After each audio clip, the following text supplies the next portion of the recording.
பழைய கஞ்சி, பட்டை கல்வாடி, அதுக்கப்புறம் வெங்காயம் கூடவே உப்பு கறி ரெடி ஆயிடுச்சு. சட்டியோட இறக்கியாச்சு. சோத்து சட்டியும் தூக்கிட்டு வந்தாச்சு. முடிஞ்சு இப்போ கும்புருன்னு கும்புற வேண்டியதுதான். நல்லா பார்த்துங்க, இயற்கையான சுத்தமான காற்று, இல்லை வயல்வெளி, ரொம்ப மனநிறைவு. ஒரு 2-3 நாளாக மைண்டு ரொம்ப டிப்ரெஷனில் இருந்துச்சு. இன்றைக்கி அப்படியே ஃபுல்லாக குறைஞ்சிருச்சு.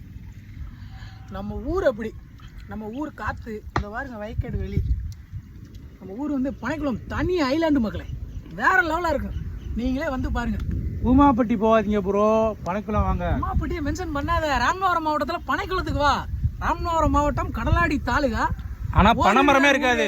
பனைக்குளத்துக்கு வா. பனைமரம் பின்னாடி இருக்கு மச்சி. பின்னாடி இருக்கா? பின்னாடி இருக்கு பனைமரம். நான் இவ்வளவு காலம் வேற ஒரு பனைமரம் கூட தெரியல. அதான் என்ன மச்சான் அப்படியே சுத்தி காட்டு மச்சான் வயக்கடை.